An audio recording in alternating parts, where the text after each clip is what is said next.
Hello and welcome to the daily Forex wrap up for Worldwide Markets. It is August 27th, 2013.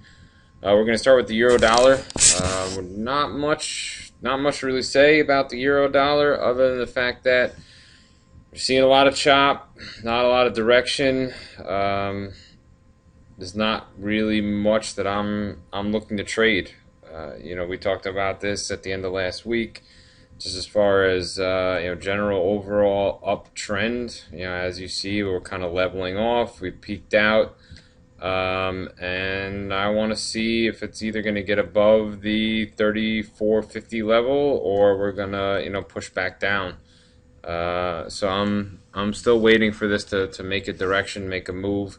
I don't like playing in the middle of a choppy area. I don't like trying to guess which way it's going to go. I'd rather wait it out and see if it's going to move which direction it's going to move, and then either continue to ride the trend up or play the reversal once it crosses below this 32.80 level. So not much to talk about with the euro dollar. We're going to move straight into the pound dollar.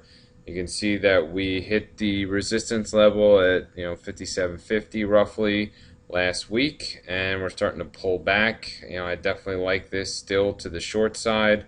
We dip below this 50% retracement level, and we're sitting here at 55.44. I do think that we still have some legs to the downside, and the technical levels are definitely indicating that that should be the next target that we see. So you're looking at 53.95, which is roughly about 150 pips away from where we are now. Yes, it could back up, but this 56.09 level is a decent previous resistance that you can place your stop above if you're looking to make this trade. Gold is pretty much doing what we said it was going to do when we talked about it once again at the end of last week. We continuing the uptrend here after we bounced off 11 and change. We're right at this 38.2% retracement level at 14.15, and now we're going to see where we go. Does it have enough legs to keep pushing?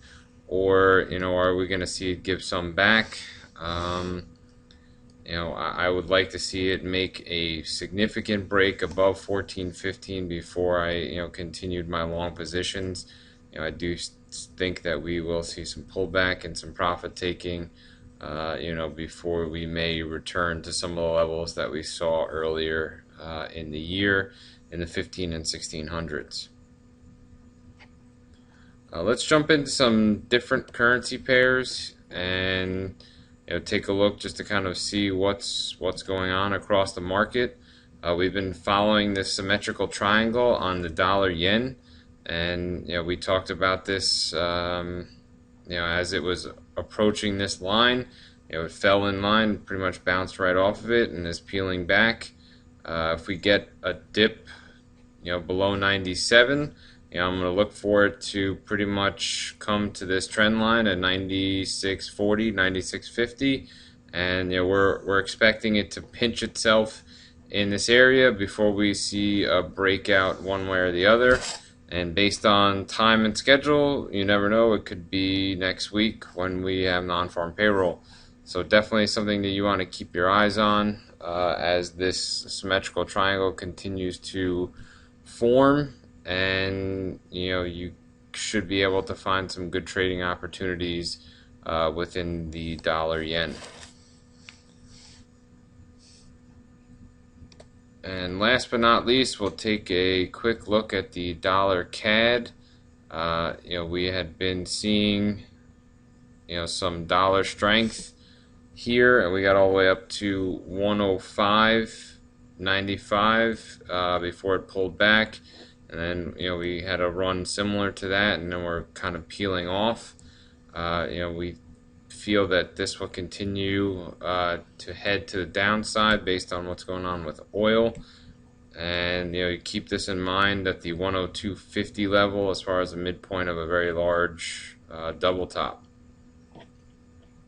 So those are some technical levels you can take a look at, and hopefully you can find some decent trading opportunities in the markets. That is all we have for you today. Thank you very much for tuning in. Good luck with your trading, and we will see you tomorrow.